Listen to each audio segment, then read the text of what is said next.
देश का रक्षा उत्पादन ने बनाया नया रिकॉर्ड, आंकड़ा पहुंचा 1.5 लाख करोड़ रुपए के पार। 2029 तक का टारगेट 3 लाख करोड़। भारत को रक्षा के क्षेत्र में आत्मनिर्भर बनाने के लिए स्वदेशीकरण को बढ़ावा देने का फैसला लिया गया था।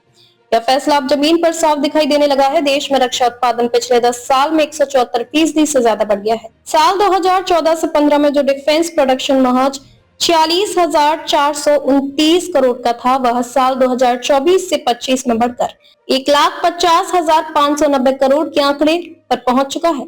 रक्षा मंत्रालय की तरफ से दी गई जानकारी के मुताबिक वित्तीय वर्ष 2024 से 25 में सालाना रक्षा उत्पादन बढ़कर अब तक के सबसे ज्यादा 1,50,590 करोड़ रुपए के रिकॉर्ड स्तर पर पहुंच गया है। यह बढ़ोतरी पिछले वित्त वर्ष के 1.27 लाख करोड़ रुपए के प्रोडक्शन के मुकाबले 18% ज्यादा है और वित्त वर्ष 2019 से 20 के बाद से 90% की बढ़ोतरी है। उस वक्त यह आंकड़ा 79,071 करोड़ रुपए था। इस उपलब्धि पर रक्षा मंत्री राजनाथ सिंह ने रक्षा उत्पादन विभाग और सभी हितधारकों यानी रक्षा क्षेत्र के सार्वजनिक क्षेत्र के उपक्रमों, डीपीएसयू, सार्वजनिक क्षेत्र के निर्माताओं और निजी उद्योग के सामूहिक प्रयासों की सराहना की। उन्होंने इस बढ़ोतरी को भारत के मजबूत होते रक्षा उद्योग के आधार का स्पष्ट संकेत बताया। डिफेंस प्रोडक्शन को मिली रफ्तार, देश में स्वदेशीकरण को बढ़ावा देने के लिए रक्षा मंत्रालय ने विदेशों पर निर्भरता कम करने के लिए एक अहम कदम उठाया था। इसमें विदेशों से खरीदे जाने वाले सैन्य हथियार, उपकरण और कलपुर्जे की खरीद पर रोक लगा दी गई है।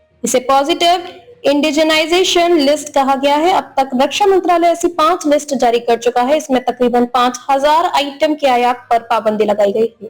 यह सभी डिफेंस, पीएसयू और निजी स्वदेशी कंपनियों से खरीदे जा रहे हैं। प्राइवेट कंपनियों को भी सरकार की तरफ से सहूलियतें दी गई, जिसके चलते उन्होंने आधुनिक हथियारों और उपकरणों का उत्पादन किया। सरकार ने भारत के निजी हथियार निर्माता कंपनियों के लिए ऐसा इकोसिस्टम तैयार किया कि वे बड़ी तेजी से आगे बढ़ने लगे। इस पूरे बढ़ोतरी में हिस्सेदारी की बात करें तो कुल उत्पादन में रक्षा, सार्वजनिक क्षेत्र के उपक्रमों, डीपीएसयू और अन्य सार्वजनिक उपक्रमों का योगदान लगभग 77% रहा, जबकि निजी क्षेत्र का योगदान 30% रहा। निजी क्षेत्र की हिस्सेदारी पिछले वित्त वर्ष के मुकाबले बढ़ी है, जो वित्त वर्ष 2023 से 24 में 21% थी, वह बढ़कर वित्त वर्ष 2024 से 25 में 30% हो गई। रक्षा मंत्रालय ने साल 2029 तक का रक्षा उत्पादन का टारगेट 3 लाख करोड़ रुपए का रखा है।